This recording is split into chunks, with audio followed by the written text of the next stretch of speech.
আছে তো আলহামদুলিল্লাহ। প্রথম প্রশ্ন হলো, নবী রসুলগণ দুনিয়াতে আসছেন কেন? এটা আমাদের মাথার মধ্যে রাখতে হবে। নবী রসুলগণ দুনিয়াতে আসছেন কেন? নবী রসুলগণ দুনিয়াতে প্লেন বানাবার জন্য আসেন নাই, কম্পিউটার বানাবার জন্য আসেন নাই, দ্রুতগামী ট্রেন চালাবার জন্য আসেন নাই, খনি আবিষ্কার করার জন্য নবী রসুলগণ দুনিয়াতে আসেননি। নবী রসুলগণ দুনিয়াতে আসছেন কেন? মানুষরূপী অমানুষদেরকে মানুষ বানাবার জন্য। কিসের জন্য আসছেন?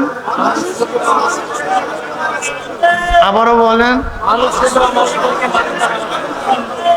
কম্পিউটার আবিষ্কার আপনারা করুন, বিমান আপনারা বানান, ট্রেন আপনারা বানান, কিন্তু মানুষরূপী অমানুষদেরকে মানুষ বানাবার দায়িত্ব নিয়ে নবী রসুলগণ দুনিয়াতে আসছেন। ওমর ইবনুল খাত্তাব রাদিয়াল্লাহু তাআলা ইসলাম গ্রহণ করার আগে তার যে চেহারা ছিল, ইসলাম গ্রহণ করার পরে চেহারা একই ছিল না ভিন্ন ছিল? তো চক্ষু 4টা হয়ে গেছে, কান 6টা হয়ে গেছে, হাত 8টা হয়ে গেছে, পাও 10টা হয়ে গেছে, অবয়ব সবই ঠিক ছিল। ইসলাম গ্রহণ করার আগে যে চেহারা, ইসলাম গ্রহণ করার পরে একই চেহারা, এক হাত, একই পাও। কিন্তু ইসলাম গ্রহণ করার আগের ওমর, ইসলাম গ্রহণ করার পরের ওমর কি এক না ভিন্ন? কিসের ভিন্নতা? চেহারার তো ভিন্নতা হয় নাই, চোখের ভিন্নতা হয় নাই, হাতের ভিন্নতা হয় নাই, চোখ হাত কান তো পরিবর্তন হয় নাই।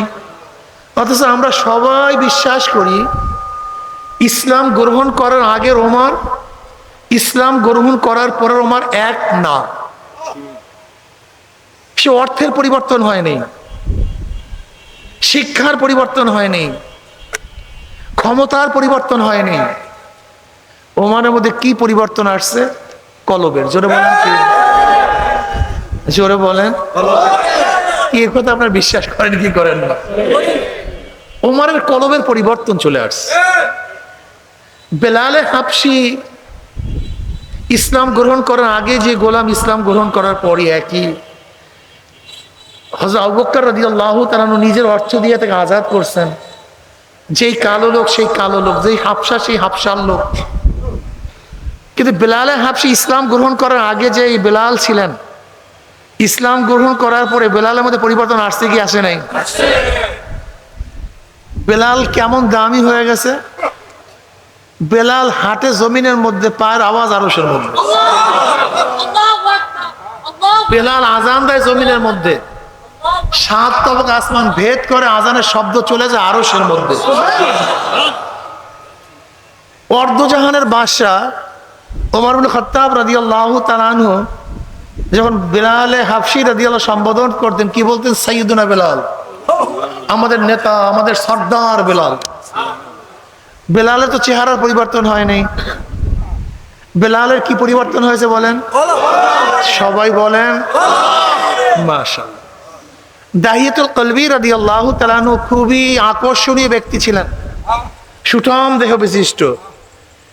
দাহিয়াতুল কলবি রাদিয়াল্লাহু চেহারা এত মারাত্মক ছিল, এত আকর্ষণীয় ছিল, সবসময় রুমাল মাথায় দিয়ে, চেহারা ঘোমটা দিয়ে তারপর হাঁটতেন। কেন? তার চেহারা দেখলে মহিলারা ঠিক থাকতে পারতো না। যেমন ইউসুফ নবী আলাইহিস সালাতু ওয়াস সালামের চেহারা দেখলে মহিলারা ঠিক থাকতে পারতো না, ঠিক দাহিয়াতুল কলবি রাদিয়াল্লাহু তাআলা আনহুর চেহারা দেখলেও মেয়েরা ঠিক থাকতে পারতো না, এত মারাত্মক আকর্ষণীয় চেহারা ছিল। অথচ তার অবস্থা কি ছিল? নিজের হাতে নিজের ঔরাস জাত 70টা মেয়েকে জাতা কবর দিস। এই দাহিয়াতুল কলবি রাদিয়াল্লাহু তাআলা আনহু ভালো কাজ করছে না খারাপ কাজ করছে? চরম খারাপ। এর চেয়ে খারাপ কাজ দুনিয়াতে হতে পারে না। কিন্তু ইসলাম গ্রহণ করার পরে দাহিয়াতুল কলবি রাদিয়াল্লাহু অবস্থাটা কি হয়েছে? অধিকাংশ সময় জিবরাইল আলাইহিস সালাতু ওয়াস সালাম দুনিয়াতে তার চেহারা ধরে আসতেন, তার সুরাতে আসতেন। আচ্ছা বলেন তো, দাহিয়াতুল কলবির চেহারা পরিবর্তন হয়েছে না কি পরিবর্তন হয়েছে? মাশাআল্লাহ মাশাআল্লাহ, এই তো ভালো কথা। নবী আলাইহিস সালাতু কি বললেন? ইন্না ফিল জাসাদ মুদগা, ইন্না ফিল জাসাদি মুদগা ইযা সালাহাত সালাহাল জাসাদু কুল্লু ওয়া ইযা ফাসাদাত ফাসাদাল জাসাদু কুল্লু আলা ওয়া হিয়াল কলব। বুখারীর মধ্যে রওয়ায়াত আছে, প্রত্যেকটা মানুষের শরীরের মধ্যে একটা গোশতের টুকরা আছে। ওই গোশতের টুকরা যদি ভালো হয়ে যায়, গোটা মানুষটাই ভালো হয়ে যায়। বিশ্বাস হয় না? কয়েক বন্ধু একই সাথে চার দোকানে, একই সাথে একই জায়গায় কাজ করে, একই লেভেলের কাজ করে, একই বেতনে কাজ করে, ছোটবেলা থেকে একই সাথে আছে। কয় বন্ধু? চার বন্ধু, পাঁচ বন্ধু, 10 বন্ধু একই সাথে আছে। কিন্তু আজান হয়ে গেলে 2-4 জন বন্ধু সেখান থেকে নামাজে যায়, আর কিছু বন্ধু সেখানে আড্ডা মারে। কিসের পরিবর্তনের কারণে বলেন তো? মাশাআল্লাহ, মাশাআল্লাহ। একই সাথে বড় হয়েছে, যমজ ভাই, একজনের দাড়ি কাটে আর একজনের দাড়ি কাটে না। কিসের পরিবর্তন হয়েছে? একজনের 7 সন্তান, কয়েক সন্তান নামাজ পড়ে, কিছু সন্তান নামাজ পড়ে না। একই বাবা একই মা। যে নামাজ পড়ে সে কেন পড়ে, যে নামাজ পড়ে না সে কেন পড়ে না? চিন্তা করছেন? একদিনও চিন্তা করিনি। সমস্যা এই, বাবা এখনো দাড়ি রাখতে পারে নাই, কিন্তু ছেলে হাজারো টাকা দিলে, কোটি টাকা দিলে দাড়ি কাটে না। এরকম নাই ঘরের মধ্যে? এখানেও নাই। কিসের পরিবর্তন হয়েছে? মাশাআল্লাহ। রিকশাওয়ালা, ঠেলাওয়ালা, গরিব মানুষ, সিএনজিওয়ালা, গাড়িওয়ালা, কোনো বড় লোক গাড়িতে চড়ার পরে মানিব্যাগ রেখে চলে গেছে, কিন্তু গরিব মানুষ খুঁজে গিয়ে তাকে টাকা ফেরত দিয়ে আসছে। অথচ হাজার হাজার কোটি টাকার মালিক, এরপরও চুরি ছাড়া বাঁচতে পারে না। কিসের পরিবর্তন? মাশাআল্লাহ, মাশাআল্লাহ। আগে বুঝতে হবে আমাদের সমস্যা কোন জায়গায়। আমরা সমস্যা বুঝি না, সমস্যা বুঝি না, এর জন্য ঔষধে কাজে লাগে না। আসলে মানুষের অবয়ব কিছু না, মানুষের হলো এই কলবটা হলো এই বোতলের মতো। এটা কিসের মতো ভাই? এই ধরেন এখানে কলব আছে, বোতলের মধ্যে যদি আমি অর্ধেক পানি দিই, অর্ধেক কি থাকবে? বাতাস থাকবে। 3 ভাগের 2 ভাগ যদি পানি দেই, 1 ভাগ। যদি গোটা বোতলটা পানি দিয়ে পুরাইয়া দেই, তাহলে বাতাস। তাই কলবটা কিসের মতো? যদি পানি মোটেও না থাকে, পুরাই বাতাস। এই কলবের মধ্যে যদি মাওলার মোহাব্বত না থাকে, গোটা কলবটা দুনিয়ার মোহাব্বতে ভরিয়া যাবে। যদি অর্ধেক মাওলার মোহাব্বত, অর্ধেক দুনিয়ার মোহাব্বত, 3 ভাগের 2 ভাগ মাওলার মোহাব্বত, 1 ভাগ দুনিয়ার মোহাব্বত, আর গোটা কলবের মধ্যে যদি মাওলার মোহাব্বত ঢুকায়া যায়, যে তার দেখতা হো মাই তু হি তু হাই, তু হি তু হাই, তু হি তু, তখন তার অবস্থাটা কি? যেদিকে তাকায় শুধু মাওলা মাওলা মাওলা। বিশ্বাস হয় না? আপনাদের এই মাজলিসের মধ্যে এমন কিছু লোক আছে, আজান দিলি মনে হয় যেন পাগলের মতো, কখন আল্লাহকে সেজদা করি। আর একদল মানুষ আছে, কোনো ভ্রুক্ষেপ নাই, টেনশনও নাই, চিন্তাও নেই। একই মানুষ, একই জায়গায়, একই খানা খায়। পরিবর্তনটা কিসের? লা তা'মাল আবসার ওয়ালাকিন তা'মাল কুলুবুল্লাতী ফিস সুদূর। ওদের বাহ্যিক চক্ষু অন্ধ হয় নাই, ওদের সিনার মধ্যে যেই চক্ষু আছে সেই চক্ষুটা অন্ধ হয়ে গেছে। ঠিক না? এত সুন্দর ফুলের বাগান তুমি কেন দেখো না? এত সুন্দর বিল্ডিং তুমি কেন দেখো না? বিল্ডিং এর কোনো দোষ নাই, ফুলের বাগানের কোনো দোষ নাই, আসলে তোমার চক্ষু অন্ধ। এত সুন্দর আওয়াজ তুমি কেন শোনো না?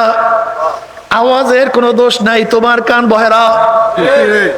দুনিয়ার মধ্যে সর্বশ্রেষ্ঠ খানা তোমার সামনে হাজির, কিন্তু তুমি কেন স্বাদ পাও না? খানার কোনো দোষ নাই, তোমার জবান নষ্ট। বুঝাতে পারি। আমার মাওলার এত কুদরত, এত কুদরত, সব জায়গায় আমার মাওলার কুদরত। हर गुर में तू है, रंग में तू है, बो में तू, हर जा तू, जिधर देखता हो माई तू ही तू है, तू ही तू है, तू ही तू। সূর্য দুনিয়ার চেয়ে 13 লক্ষ গুণ বড়। কয় লক্ষ? 9 কোটি 30 লক্ষ মাইল উঁচায়। 13 লক্ষ গুণ বিশাল সূর্য 9 কোটি 30 লক্ষ মাইল উঁচায় কে ফিটিং করছে? কিভাবে ফিটিং করছে? এত বড় সূর্যকে কিভাবে ঘুরায়, কিভাবে চালায়? এর মেশিন কোথায়? পেট্রোল কোথায়? ডিজেল কোথায়? ইঞ্জিন কোথায়? মেরামত কে করে? একদিনও চিন্তা করি নাই। আল্লাহুল্লাযী রাফা'আস সামাওয়াতি বিগাইরি আমাদিন তারাউনাহা, এত আসমানকে আমার মাওলায় বিনা খুঁটিতে কিভাবে উঁচা করিয়া ফেলাইছেন, একদিনও চিন্তা করি না। এই বাতাসকে কে চালায়? গরমের দিনে দক্ষিণ থেকে উত্তরে কে নেয়, আবার শীতের দিনে উত্তর থেকে দক্ষিণে কি নেয়? এই সাগরের মধ্যে জোয়ার কে সৃষ্টি করে? আল্লাহ। আবার এই পানিকে ভাটা লাগাইয়া কে দূরে নিয়ে যায়? বর্ষার সময় সব জায়গায় পানি, আবার শীতের সময় দেখা যায় পানি নাই। কোথা থেকে পানি আসছে, কোথায় চলে গেছে, কে করতেছে, কিভাবে করতেছে? আসলে সবই আমাদের সামনে, সবই আমার সামনে, আমি কেন দেখি না? আমার চক্ষু অন্ধ। আমার মাওলার এত কুদরত, আমি কেন দেখি না? আমার কলবের চক্ষু অন্ধ হয়ে গেছে। এ আমার যুবক বাবারা, মুরব্বী বাবারা, পর্দালা মা বোনেরা, এ জ্ঞানী বাবারা, এ আমার পর্দালা জ্ঞানী মা বোনেরা, এই শরীর একদিন পচিয়া যাবে, গলিয়া যাবে। সুম্মা রাদাদনাহু আসফালা সাফিলিন, গন্ধ, নষ্ট।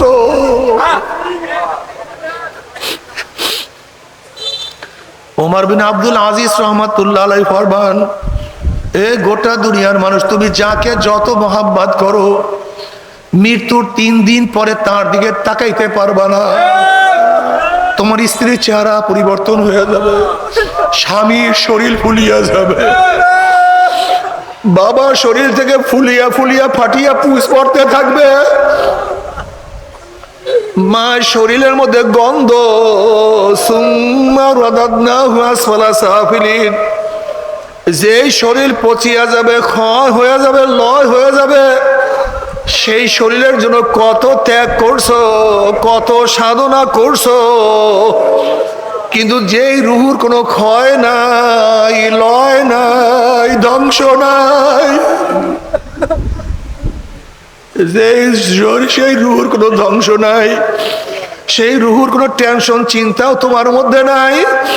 আসলে তোমার চেয়ে আমার চেয়ে বড় পড়া কপাল আর কম ভক্ত আর কেউ হইতে পারে না।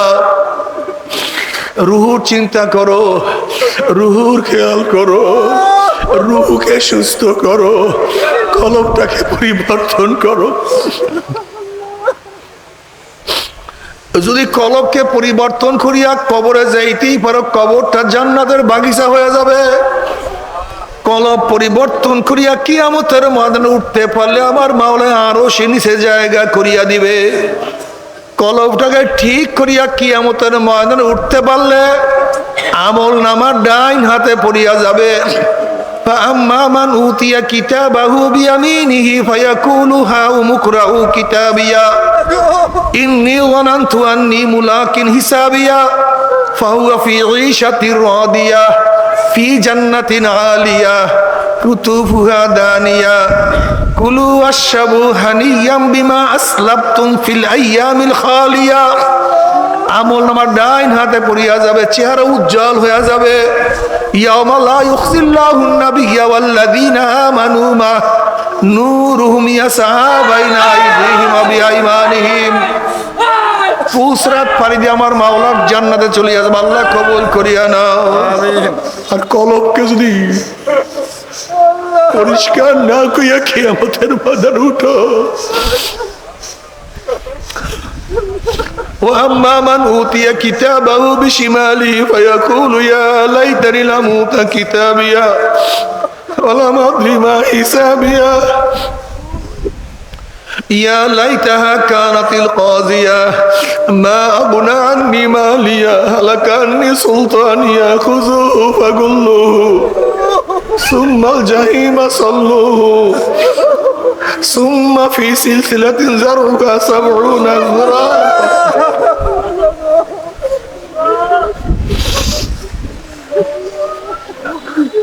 الله